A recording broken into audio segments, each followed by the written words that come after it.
Oh, thank you. What did you do?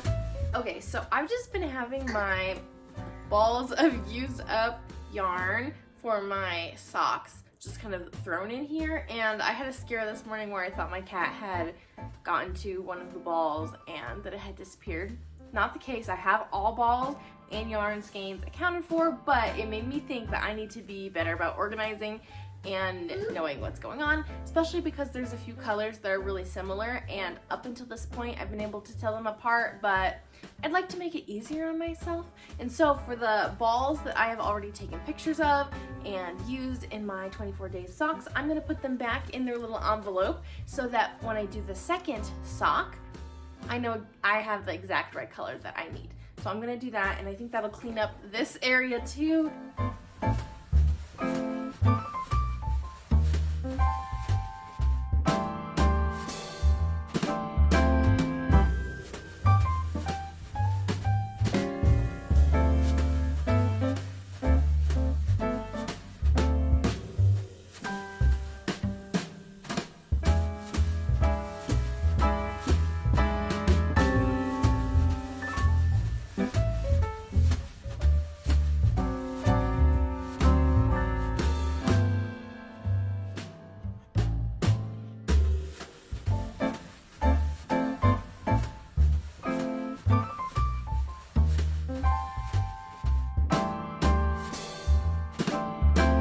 I can't believe we've only got a couple more days left of Advent countdown season.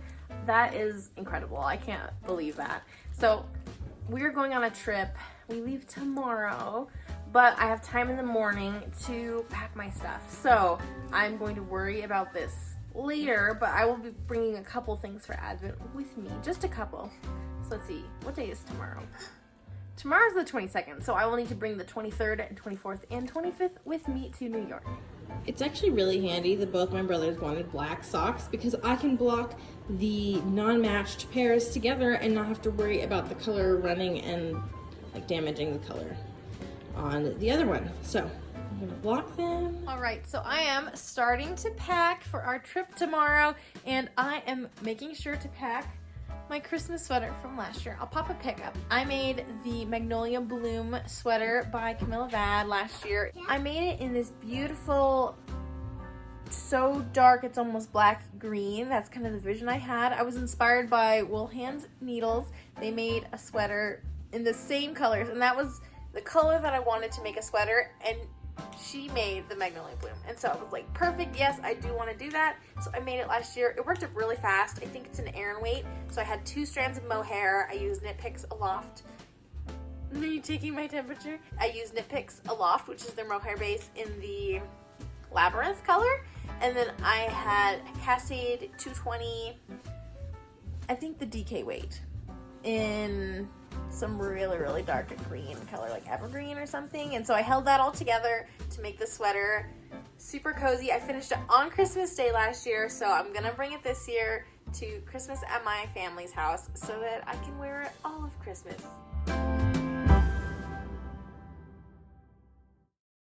All right, so I had to come up here to get my fingerprints done all the way up in Salt Lake. So that was like an hour drive. So not super fun with a toddler, but she did great.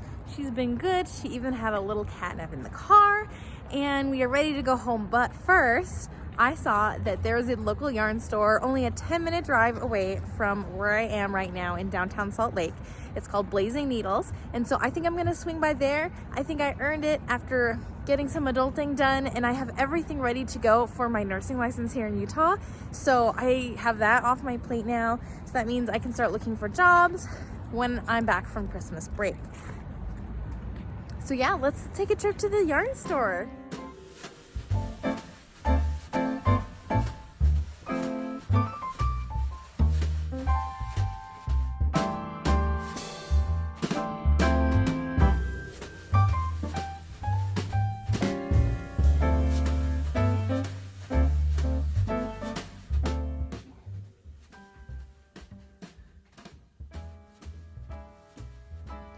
Do you have any?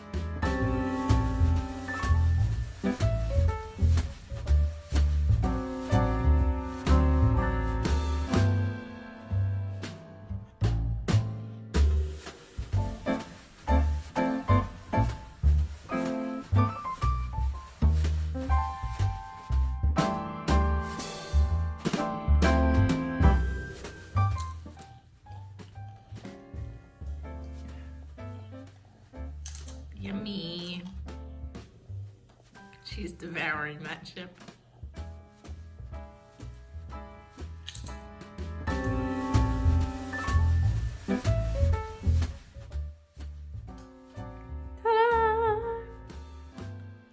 So it's hanging on this side so that the chain can link to the center. So tomorrow is a job to attach it up there. So right now our light is shorter than I am, but tomorrow it'll be fixed. All right, checking in with you. It is about 9 o'clock. We've done a few things around the house and now it's just time to sit and knit. I am now in the gusset of my dad's second sock.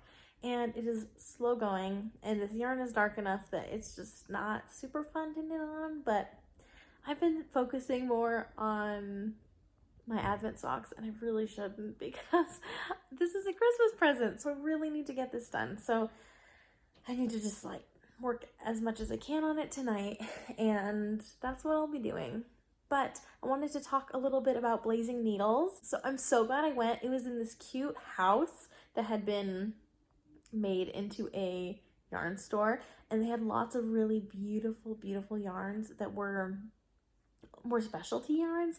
Like I saw a lot of Fiber Company and La Bien-Aimée and Madeline Tosh and Santa's Garn and things like that. So like a lot of those yarns I don't see all the time. They didn't have as many commercial options, not as many like Barocco or Cascades or things like that. So I really enjoyed the selection. However, they did not have a lot of sock yarn options with like nylon in it. Their selection was very minimal. They had a lot of single ply. They had a lot of like cashmere based yarns. They had a lot of really soft, beautiful yarns for garment making is what I would say. And that is a little harder for me to shop for because you need to be willing to buy a bunch of skeins. And I was not in that frame of mind. So I did not buy anything when I went there, but I would definitely go back. It is like an hour from my house, so if I'm in the area, I would definitely swing by there again. Super cute shop, and it had a really established customer base. While I was there were constantly like 4 to 6 people in there, and people going in and out of the door, like making their purchases and leaving, but there was constantly people in there. And I went at like 2 o'clock in the afternoon on, what day is it today? A Wednesday. So it wasn't any like super busy time per se, but definitely was a fan favorite that lots of people were going to. And I would love to purchase some yarn there. I think next time I need a sweater quantity.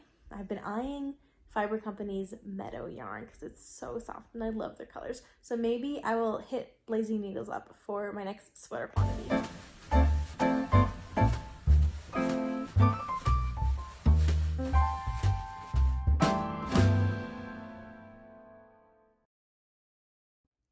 I was getting confused. I didn't know why I had so many stitches after I had already done a few rounds on my gusset. I also felt like I couldn't see where my heel was very well. I forgot my heel turn. So now I have to rip back like 10 rounds. Okay, here's the aftermath from frogging. And we have picked up the stitches and they're all back on my needles. So now I have completed the heel flap and it is time to do the heel turn, which is my favorite part of the sock. So I don't know how I forgot that. I was just anxious to get going and get these socks worked on. But basically what I did is I just took my needles out of my sock so that all the stitches were live and undone. And then I used one needle and I threaded through the right leg of all the stitches in one row. Now, I made a couple small errors, but like 90-95% of the stitches were picked up for that section. Same thing for the instep. I have a couple of spots where I picked up the stitch below because I had already unraveled or whatnot, but that's something easy I can fix as I come to it when I get to that point. But right now, all the stitches are back on the needles. I don't have to stress about everything becoming unraveled, and I can fix the small issues as I come to them. I ended up having to just purl back one row in order to complete the heel flap. So I actually did really good at being close to the very end of my heel flap. So I did pretty good. I was honestly really scared about how this was going to go, and it was not too bad. You'll see I have slip stitches, and then in between the slip stitches, I have knits every single row.